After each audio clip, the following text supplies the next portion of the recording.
ini rapotnya bagus, nilainya 100, kemudian bisa bahasa gini, bisa itu gini. Nah, tapi dia cerdas dalam menanggapi kehidupan.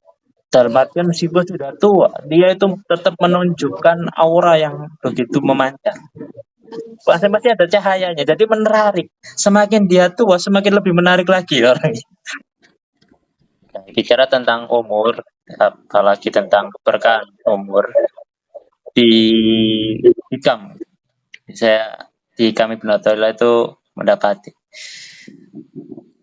siapa yang usianya diberkahi, maka dalam waktu singkat ia mendapat anugerah Allah yang tidak bisa diungkap dengan kata-kata dan tidak bisa dijangkau dengan isyarat. Saya temukan itu di Ibnu Athaillah.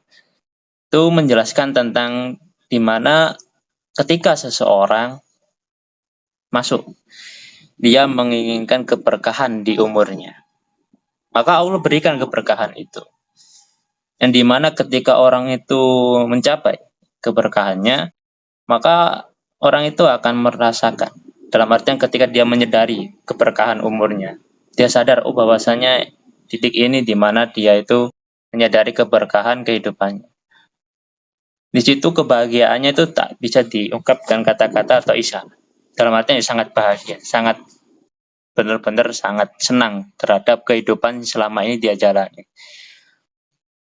Hal ini menunjukkan bahwasanya ini tuh rasa, dalam artian ketika orang mencapai umur keberkah, orang itu bisa sadar atau bisa merasakan ketika orang itu berada di posisi tersebut.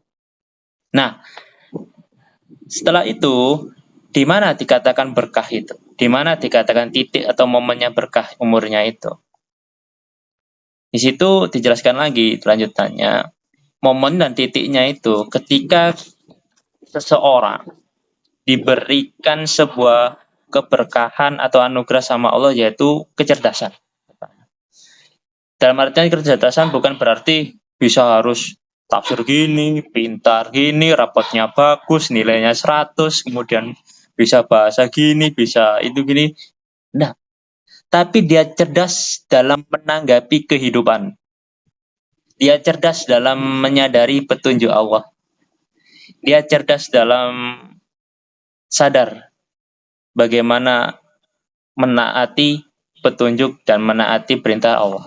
Dan tentunya berusaha sebaik mungkin untuk menjauhi larangan Allah. Gitu. Jalan artinya cerdas di situ, bukan cerdas orangnya pintar dan sebagainya, profesor, doktor, atau ya. Tapi dia cerdas dalam menanggapi kehidupan.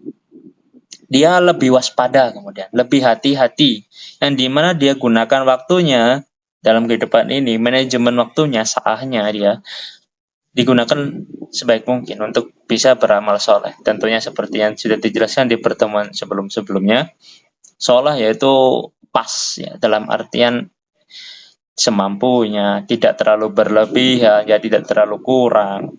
Dalam artian dirinya itu mampunya segitu, tidak malah dalam artian gini, kalau sholat itu ya semampunya. Umpamanya kita wajibnya 5 waktu, ya 5 waktu. Umpamanya sunnahnya nggak terlalu mumpun-mumpun amat, ya nggak masalah. Atau dikatakan semampunya, ya bukan berarti sholat 5 waktu karena saya mampunya cuma 4 waktu jadi 4 waktu. Malah itu bukan semampunya, itu malah minta korting, itu kacau, itu bukan semampunya. Tentunya bukan seperti itu. Atau seperti ya gitu. Jadi yang dimaksud ya menggunakan waktunya sebaik mungkin untuk beramal soleh, ya digunakan semampu dirinya, pas menurut nilai-nilai Quran, dan tidak terlalu berlebihan dan tidak terlalu kurang, tentu. Nah, di situ karena diberkahi itu, kemudian diselang kehidupannya terus dan konsisten melakukan hal itu, dia berhati-hati dalam kehidupannya, dia akan dianugerahi sama Allah itu keberkahan dalam perjalanan hidupnya. Dan salah satu ulama itu bilang gini sampean, umur berkah itu kayak Lailatul Qadar. Dalam artian kan Lailatul Qadar itu satu hari itu bandingannya sampai 1000 bulan. Satu amal perbuatan kita bagaikan 1000 bulan amal perbuatan. Keilmuannya, di Al-Quran itu kalau kita pelajari satu saja sama dengan banyak 1000 keilmuan. Atau Quran itu lebih baik dari 1000 karya manusia dan lain sebagainya. Jadi ulama bilang di situ bahwasanya kehidupan atau malam hari saya itu setiap harinya itu Lailatul Qadar. Ya, istilah di situ. Sehingga apa? Berkah terus. Karena terus berhadapan dengan Al-Quran, terus berhadapan dengan nilai-nilai Al-Quran. Maksudnya. Sehingga perjalanannya hidupnya ya menurut Quran ya seperti itu berkah. Nah itu momen-momen dan titiknya. Kemudian Nabi SAW bilang juga, manusia, bertambahnya usia manusia, berarti bertambahnya kebaikan manusia itu juga. Atau di situ ada juga yang bilang, orang yang beruntung, yang dia yang menggunakan usianya untuk kebaikan. Ketika ada sahabat tanya pada Nabi Rasulullah, orang beruntung itu seperti apa? Orang yang menggunakan usianya untuk beramal soleh dan beramal kebajikan selama usianya itu. Dan orang yang rugi, yaitu yang tidak mau beramal soleh malah melakukan amal kebatilan dan sebagainya di usianya itu. Nah, jadi usia sangat perlu kita manfaatkan dan sangat perlu kita angkat juga. Dan tentunya itu tadi, tidak lupa bahagia di usianya yang berkah itu ada kebahagiaan. Dalam artian apa? Kita sadari kebahagiaan itu dengan itu tadi, ada momen dan titiknya. Kita bisa cerdas dalam menanggapi kehidupan. Kita bisa lebih waspada dalam hidup ini, bisa memanfaatkan waktu sebaik mungkin. Kalau kata ulama itu ya, bilangnya gini, orang yang niat itu kalau orang yang ketika banyak belajar Quran atau studi Quran atau kita mengkaji atau kita ingin melakukan apa, orang yang malas, dia ketika pada kondisi yang malas dia giat-giatkan, ketika dia ngantuk dilek-lek no istilahnya. Kalau dia lelah dikuat-kuatkan, kalau dia ngantuk dimelek-melek no.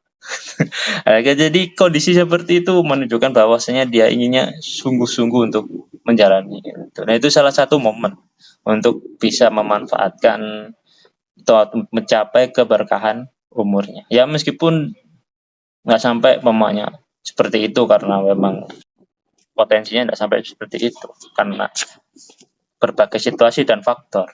Ya nggak masalah, semampunya kita bisanya. Setidaknya yang penting wajibnya nggak sampai hilang gitu. Ya mudahnya kan gitu, wajibnya nggak sampai hilang. Ya sampai diminta korting tentang ketentuan kewajiban yang sudah ditentukan tentunya. Nah seperti itu. Jadi itu tadi yang sekilas dari yang dimana di situ ada penjelasan tentang usia bahagia seperti apa. Kalau di Al-Quran tentunya di beberapa surat itu dijelaskan usia itu kayak di An-Nahl, Al-Hasyr itu jelaskan bahwasanya penciptaan manusia itu dari gumpal darah, kemudian di rahim itu terjadi kan pembentukan sampai keluar rahim, kemudian dia dilahirkan pada kondisi yang lemah, kemudian sampai dewasa kuat, kemudian sampai tua lebih pikun. Dalam artian ya kembali kepada kelemahan dia saat bayi. Kadang lupa, kadang gini. Tapi kadang juga ada orang itu, orang itu dalam artian meskipun sudah tua, dia itu tetap menunjukkan aura yang begitu memanjang. Masih ada cahayanya, jadi menarik. Semakin dia tua, semakin lebih menarik lagi orang itu. Punya daya tarik sendiri, entah itu auranya memang aura orang itu, atau memang ada sebuah daya tertarik yang dimana karena perbuatan dia diberkahi sama Allah. Sehingga ada tarik dan dayanya. Orang semakin tua, semakin ya, makin lebih karismanya itu lebih menonjol istilah. Jadi orang tua bukan berarti dia sudah rentan dalam artian sudah tidak bisa pikun dan sebagainya, enggak. Orang tua itu terisi dengan nilai-nilai Quran, auranya itu, aura cahayanya itu keluar sekali. Lihat ya orang-orang tua-tua yang jadi ulama, yang jadi orang-orang hebat itu. Dan sini juga suka banyak orang tua yang dimana sehariannya diisi dengan Al-Quran. Kayaknya itu beda lah dengan orang tua yang biasa-biasa, di mana dalam artinya ya biasa-biasa saja. Terus nggak ada bedanya. Kita lihat itu karismanya itu nampak, sehingga nggak terasa pudar. Maka dari itu ketika orang memang di Al-Quran dikatakan semakin hari semakin baik dalam berita tua, tapi ada beberapa orang gitu, yang dimana memang Allah berikan keberkahan di situ sehingga tampak tua dia akan tetap berkarisma. Wah, aura dan cahayanya tetap pemancar, jadi tetap kayak muda. Ya, seperti itu yang bisa saya tanggapi di tema pertemuan hari ini. Semoga itu membawa manfaat, tentunya yang benar dari Allah, yang salah dari diri saya sendiri.